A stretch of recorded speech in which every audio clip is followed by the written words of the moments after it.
Hello students, today we are going to see next topic life of the people during the Maurya period. Maurya period मध्ये common पीपलचं life कसं होतं याबद्दलचं आज आपण information घेणार आहोत. During the Maurya period, agricultural production had great importance. Maurya पिरियडमध्ये ॲग्रिकल्चरला आत्ता सुद्धा इम्पॉर्टन्स आहेच ॲग्रिकल्चरला. मग मौर्य पिरियडमध्ये तर होतं ॲग्रिकल्चरल प्रोडक्शनला there was so much important. Trade and other occupations had also prospered well.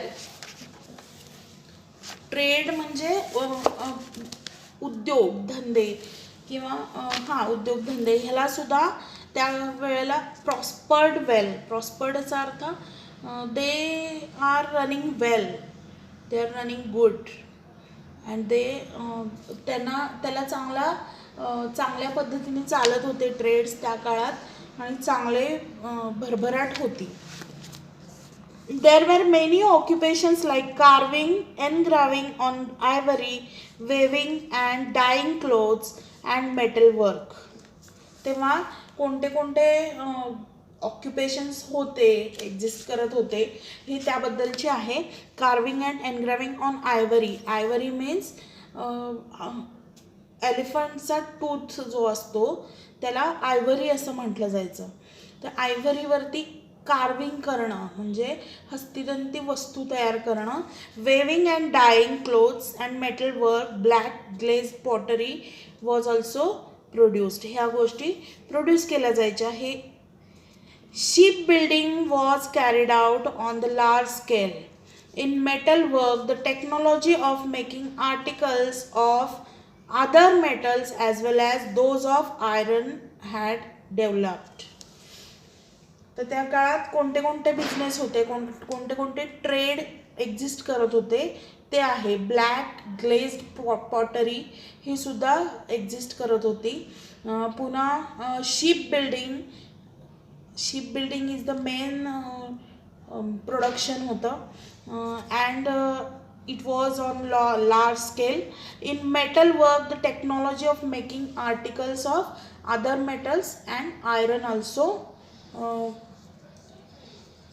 existed. Different festivals and functions were celebrated in villages and towns. There was also festivals and functions also celebrated.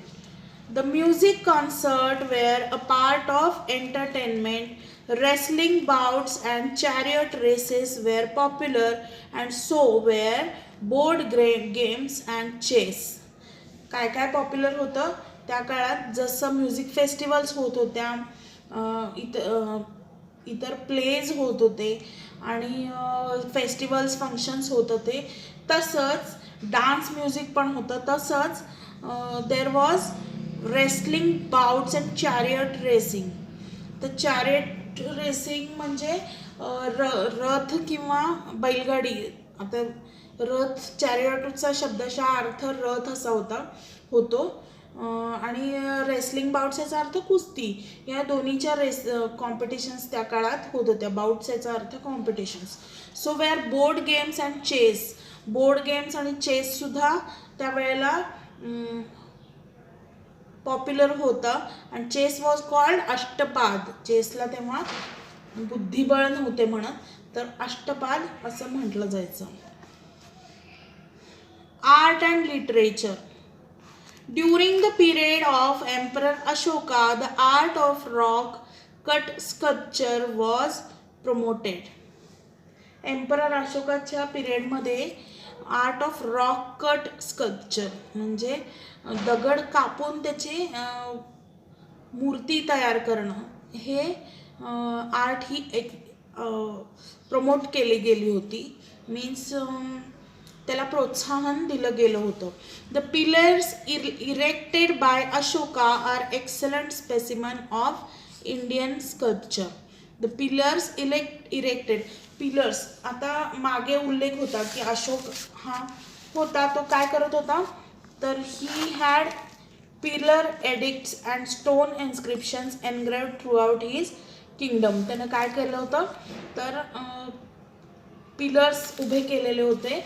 कशासाठी, तर बुद्धिझमचं teaching त्याची spread करण्यासाठी in his kingdom. आणि मग त्याच्यावरती काय केलेलं असायचं इन्स्क्रिप्ट, तर the pillars erected by Ashoka were excellent specimen of Indian sculpture. Indian स्कल्पचरचा that was a great example. And there was excellent carving on animals like lion, elephant, bull on these pillars.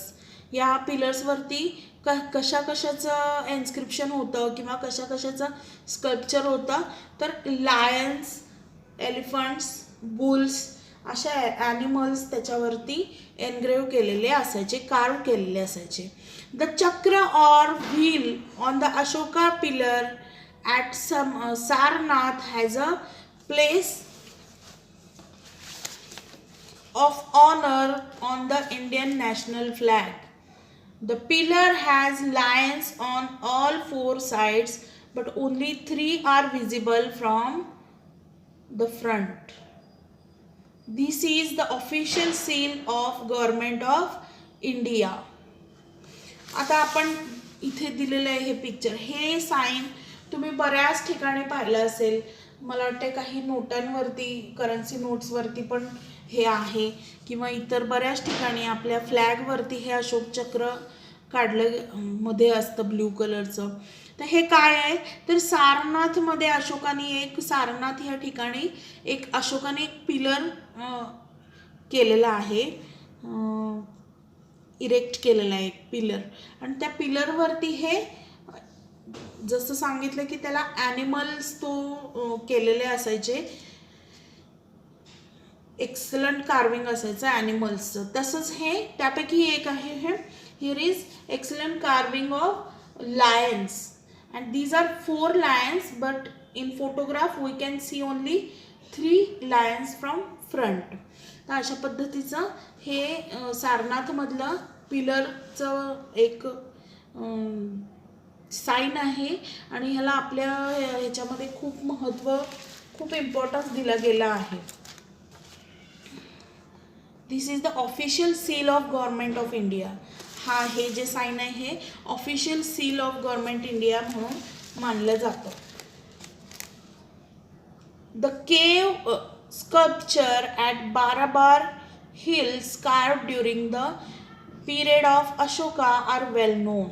बाराबार इथल्या हिल्सवरती केव sculpture केलेलं आहे. हे अशा पद्धतीचं इथे पिक्चर दिलेलं आहे. तर हे खूपच पॉप्युलर अशी एक स्कल्पचर आहे. These caves are in Bihar. They are the oldest cave sculpture in India. They are now in Bihar.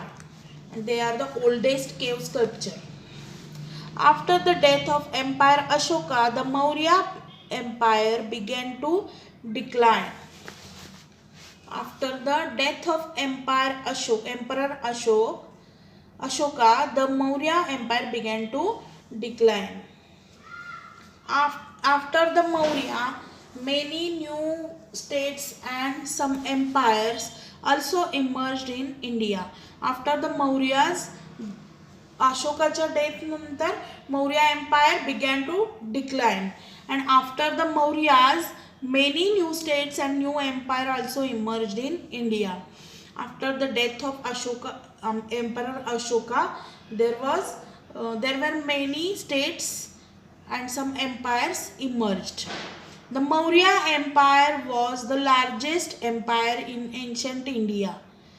In the next chapter, we shall discuss the political and cultural happenings in the post-Maurya period. आता post Maurya म्हणजे Maurya पिरियडच्या decline नंतर आपल्या इंडियामध्ये जे जे emperor किंवा empires किंवा states emerge झाले त्यांच्याबद्दलची इन्फॉर्मेशन आपण नेक्स्ट चॅप्टर्समध्ये घेणार आहोत. And but Maurya empire was the largest empire in the ancient India. Okay, अशा पद्धतीने आपण हा लेसन आज संपलेला आहे आपला.